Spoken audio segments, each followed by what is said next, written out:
Hay historias que se niegan a ser enterradas. El caso Manises es una de ellas. Pero lo que no te contaron es que el incidente no terminó esa noche. Empezó con algo mucho más extraño. Se da la vuelta para volver a la base de los Llanos, le entran unas voces en el casco de niños, o de aparentemente niños, hablando en español y dirigiéndose a él. Ahí es donde se acojonó. Voces de niños hablando en español dentro del casco de un piloto de combate. Para entender cómo llegamos a este punto imposible, debemos volver a esa noche. 11 de noviembre de 1979. Un vuelo comercial se topa con lo inexplicable. El caso Manises es, sin duda alguna, el incidente ovni más importante de la ufología en nuestro país. Ocurrió la noche del 11 de noviembre de 1979. El comandante Javier Lerdo de Tejada, un piloto con muchas horas de vuelo en sus casi 15 años surcando los cielos del planeta, se tuvo que enfrentar esa noche a algo que nunca antes había visto. Frente a la cabina había unas luces rojas muy potentes que realizaban movimientos extraordinariamente veloces y que se aproximaban amenazantes. La situación se vuelve tan crítica, el riesgo de colisión es tan real, que el comandante toma una decisión sin precedentes en la historia de la aviación española. La situación se volvió tan extrema, el riesgo de colisión era tan real, que el comandante Lerdo de Tejada tomó la determinación de realizar un aterrizaje de emergencia en el aeropuerto militar de Manises, algo único en la historia de España. Pero la tripulación no estaba sola en su terror. En tierra, en la torre de control, los técnicos veían algo en el radar que desafiaba toda lógica. Escuchen el testimonio de uno de ellos. Se solicitó a los técnicos que pusieran la señal de primario y entonces sí que vimos que había dos objetos alrededor del avión. Cuando aparecen los en el radar aparecen los blancos no habituales, es una cruz. Entonces esas cruces se movían alrededor del tráfico civil de una manera extraordinaria, es decir, le daban la vuelta, subían, bajaban, se iban hacia un lado y lo tenían allí, que por eso estaban tan asustados, porque iban viendo que evolucionaban a su alrededor, digamos que con una superioridad aérea enorme comparado con ellos. Una superioridad aérea enorme. Y en el centro de todo, un hombre que se negaba a callar. El director del aeropuerto de Manises, Miguel Morlán. Décadas de silencio, rotas para nosotros. Su testimonio cambia todo el caso. Fue el director del aeropuerto de Manises, el señor Manuel Morlán. Hace bastantes décadas que no concede entrevistas a los medios de comunicación y precisamente por eso mismo nos hemos ido a hablar con él. Miguel Morlán era el responsable del aeropuerto el día que ocurrió todo y nunca antes hasta ahora había concedido una entrevista. Él mejor que nadie sabe qué ocurrió la noche. Le preguntamos si lo que ocurrió era normal, si tenía alguna explicación lógica. Su respuesta es la primera clave. ¿Diría usted que aquello que ocurrió aquella noche era algo normal, que tenía explicación? No, imposible. Estiray imposible. Y aquí nos revela el primer gran secreto oculto del caso. No hablaban de un solo objeto.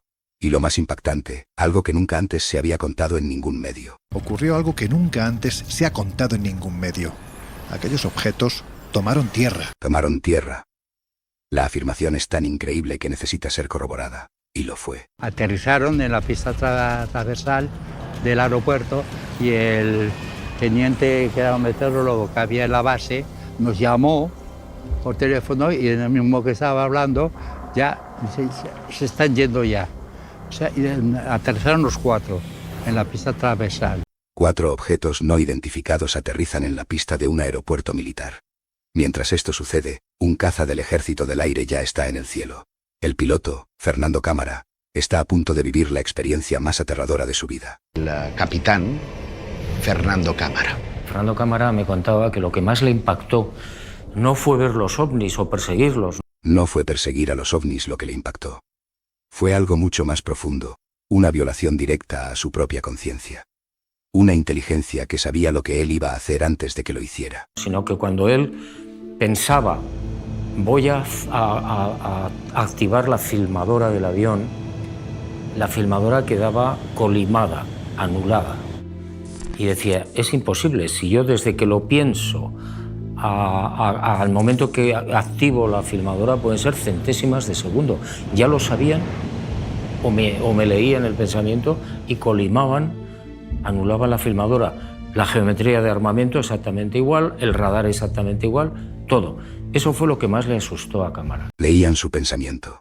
Anulaban sus sistemas de armas y de filmación en la centésima de segundo que tardaba en pensar en activarlos. Con testimonios así, ¿cuál fue la respuesta oficial? El encubrimiento. Décadas después, se desclasifican los informes. Ninguna. Ninguna. Lo manipularon y punto. Por ejemplo, el expediente, el informe de Fernando Cámara no aparece. Manipularon el caso.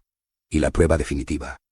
El informe del testigo clave, el piloto de caza Fernando Cámara, simplemente no aparece. En su lugar, ofrecen explicaciones que son un insulto a la inteligencia. Explicaciones tipo que lo que se vieron, las luces que se vieron eran probablemente las luces de una refinería cercana, pues parecen un insulto realmente tanto a la pericia y a la profesionalidad y a la trayectoria de un piloto de caza como podía ser el que se ocupó del caso en aquel momento. Creyeron que con esto cerrarían el caso. Se equivocaron. Porque lo que no incluyeron en su informe manipulado es que la actividad anómala no cesó. Una semana después, la pesadilla se repitió para otro piloto. Reflejó que una semana después, el capitán Miguel Lenz Astray tuvo que salir de nuevo de la base de los Llanos, en Albacete, para interceptar otro objeto de similares características. Y es aquí donde el misterio alcanza su punto más oscuro e incomprensible. Cuando este segundo piloto abandona la persecución y regresa a la base, ocurre lo imposible. Lo que escuchamos al principio. Cuando se da la vuelta para volver a la base de los Llanos, le entran unas voces en el casco de niños, o de aparentemente niños, hablando en español y dirigiéndose a él. Ahí es donde se acojonó. Aterrizajes secretos. Pilotos controlados mentalmente. Informes desaparecidos. Y voces infantiles en frecuencias militares. El caso Manises no es una historia de luces en el cielo. Es la prueba de que algo nos vigila, y de que la verdad oficial es solo la primera capa del misterio.